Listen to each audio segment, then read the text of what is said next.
I'll pause to respond every 30 seconds or so, because doing so every 5 to 10 seconds is just annoying.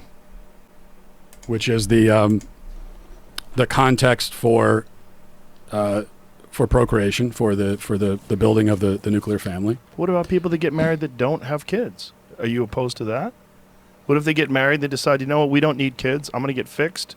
You get your tubes tied, let's travel the world. Well, what do you mean am I opposed to it? I mean, I think that every married couple should be open to life. But what if they don't want to? Are you opposed to them being married? If marriage is only for procreation and to bond a family together, what about people that are deeply in love that never want to have children? I don't think it's not only procreation, but that is one of the fundamental definitional. First of all, every family would want the nuclear family life model, or family model, if it was naturally appealing, and this family style wouldn't require preaching if it was. If the Bible dictates that's the way to be, and that's your only reason, that's nothing but authority and is only a form of protection from the danger which the figure of authority himself created against his creation. Protection from danger doesn't involve beneficial or desirable features, only protection. It also doesn't deal with the danger to stop it. What is wrong with casual sex for pleasure? If sex was divinely intended only for reproduction, then the orgasm wouldn't be a part of the sexual experience, which is why most people want sex. If God designed the orgasm, then God is a sadist. Aside from pregnancy, how is heaven great if sex is forbidden there? And why would we want to go there? Let alone to be stuck with people like you, Matt. You question Joe here about being opposed to not having kids, yet your position is the nuclear family. You clearly are opposed to an open life. So, is this about marriage or a nuclear family? You've just said people should be open to life, but then say procreation isn't the only aspect of it. I'm guessing the, quote, fundamental definitions of the nuclear family. Which is it? Aspects of it. Of course, there's more to marriage just than that. And what about people that are infertile? They fall in love and they realize that they can have babies. And they don't really necessarily want to adopt. Is that okay for them to be married? Because then by definition, marriage falls into a completely different thing. Because then it's a bond of love. It's a union of love.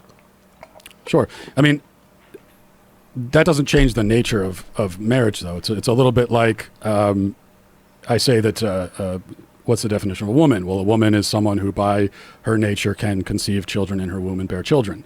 And then the response is always, well, what about women who are infertile? Does that destroy your definition of woman? And it doesn't, because it's still a woman's nature to bear children. Not every woman will, and there will be disease and infertility and old age and all these things that will preclude that.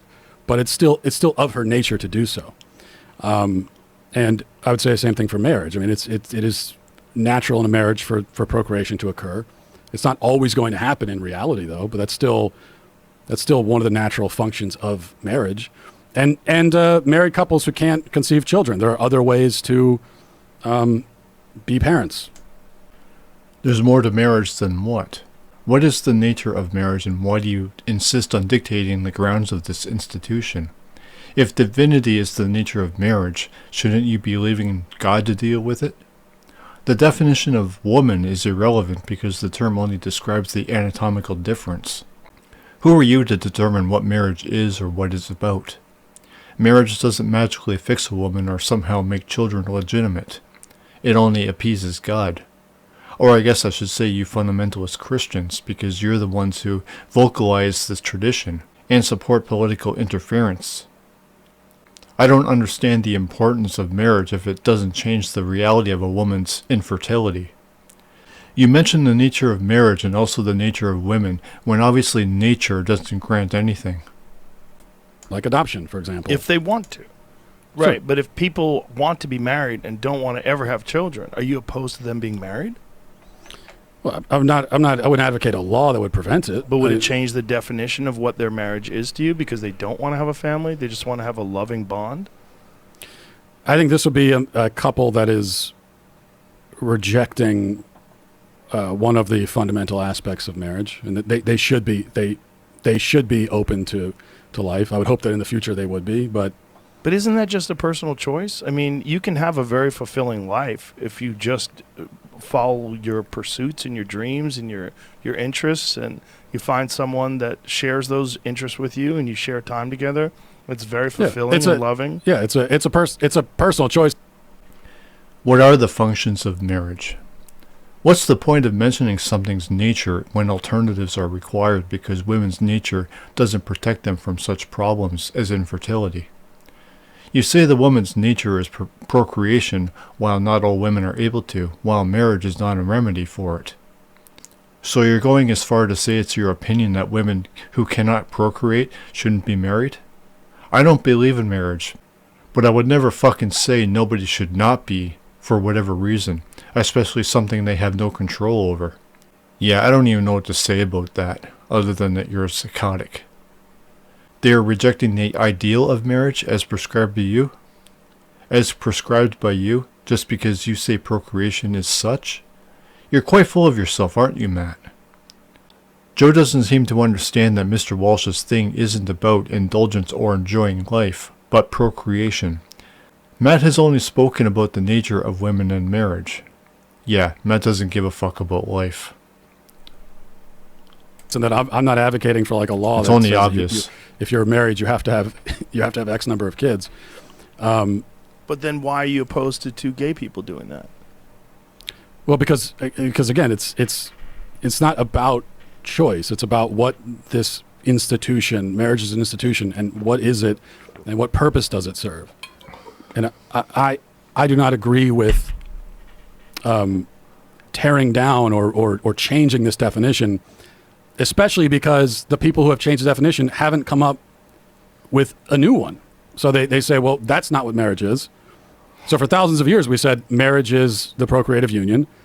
And then we had the other side that came along and said, well, it's not that. Okay, well then, like, what is it exactly? And I know you said, well, it's people who love each other. Two people love each other. Well, but then why two people? Why do they have to love each other? All these kinds of questions. You get into what if they're in the same family? What if brothers and sisters want to marry? And I know every time that comes up, the advocates for gay marriage will say, well, that's a slippery slope argument. That's a fallacious. But it's actually not. It's like we're trying to get to what do you even think this institution is now, since you've rejected out what we were saying it was. No, but you have implied that your standard of marriage is such. I would say that I agree with you, but you're saying marriage has a valid function, while I see it as just a legal binding. The problem is that your standard of marriage and claimed function is nonsense, while you discriminate against women who can't have kids. How do gays getting married damage this institution? I know you're a devout Christian, but you haven't invoked God, which is surprising. They haven't come up with a new definition, or you just don't approve because, quote, God. You would also forbid non-religious people from being a nuclear family, wouldn't you? People would tell you that marriage was originally a Neanderthal thing, but you would never agree with that. So why must everyone comply to your empty point of view on marriage and family life? Nobody has ever asked any such questions as either why two people or why is love a factor, Matt. How many siblings are getting married? Are any siblings trying to fight for their right to marry each other? And I've never found a compelling definition. And any definition offered, it's like, well, what's even the point then? Why do we even need this now? I just don't see how a gay marriage in any way damages a straight marriage. I don't see it at all. It doesn't make any sense to me. It just seems to me that people want to be look, if you wanted to look at logic, especially in our modern society, which is pretty fucked when it comes to relationships, it's somewhere in the neighborhood of 50% of all marriages end in divorce anyway. They don't make it. I don't know if anything would damage marriage and damage the institution of marriage is the option of divorce. I don't think gay people getting married in any way, shape, or form changes a bond that you have with your wife. It's just called marriage. It's a human invented thing. If we decide that gay people can get married too, I just don't see how it damages anything. I don't think it tears down the definition of marriage in any way. It just opens up the possibility that people who are gay won't. The reality is, Joe, that gay marriage only offends them. It doesn't cause any damage or harm. People could explain to you what they consider marriage to be, and you would never listen, so people redefining what marriage is wouldn't even matter. Why does anyone need what right now? You Republicans and Christians are the ones fussing about gay marriage, while many are trying to make it illegal. While you're the only ones complaining about it, and with no valid conviction against gay marriage. If it's all because homosexuality is incapable of procreation, 1, criminalizing gay marriage won't help anything, and 2, I'm certain the lesbians in the world would allow men to fuck them in order to become pregnant in an emergency situation. Although 3, wouldn't homosexuality be a potential cause for an apocalypse which all of you want, so Jesus will return? Or are death and destruction both requirements for that? If we caused ourselves an emergency situation, maybe we should all just fuck off. Be discriminated against. Yeah, I don't think that a gay couple existing directly impacts. There's a gay couple and wherever, and I'm with my wife in our house. Like obviously, right. There's not. But I'm not talking about on the individual level. I'm talking about on the societal level. Right. I would agree that divorce, especially this no-fault divorce, rampant divorce. I don't think it's as high as 50%. I know that's often quoted. I'm not sure where that comes from, but it is high. It's too high. And Chris Rock has a great joke about that. He said those are just the people with the courage to get out. It's like how many cowards stay. But it's also true that the advocates for what we call now traditional marriage, which I just call marriage, but the advocates for traditional marriage put themselves at a disadvantage by especially in the churches, like allowing this rampant divorce to occur. And then you've already sort of given up on some marriage is supposed to be monogamous and permanent, as well as procreative. Well, you've given up monogamy and permanence, and so now it's not. That's 2 of the 3 legs gone, and so now this assault was waged on the procreative part of it, and it was difficult to withstand it because the institution had already been weakened. So I agree with you there. What does this have to do with gay marriage? But my answer to that is to try to reinforce what marriage is, not to just give up on it entirely. And I still think you're left with this question of, like, if marriage is not what I'm saying it is, then why do we even need it? What's the point? I mean, you're saying it's a man-made institution. Yes. But you're also, like, the way that you're presenting it, it's a totally meaningless institution. So no, they don't need it at all. No, it's not meaningless. It's because it means something to the people that get Actually, married. yes, it is. So it's just a subjective, symbolic thing. I mean, what? Yeah. So if you're kind of what it is. Look, there's a massive responsibility when you're married and when you have children to keep your family together and you raise and keep everybody happy and healthy. And there's great reward to that. Yeah. But it doesn't always work out. It's people change. People are. So you're also anti-divorce, Matt? And how is the divorce of other couples any of anyone else's business or even the church? Christians talk a lot about judgment. Well, why are they so vocal about everything if they believe the Lord God will judge them all in the end? If these traditional marriage types can't keep marriage together, maybe the Bible is the actual problem. Was God or Jesus married?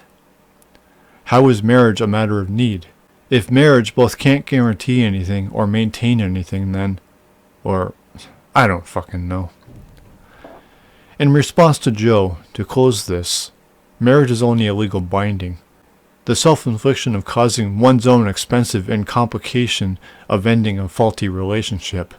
Marriage is delusion, period.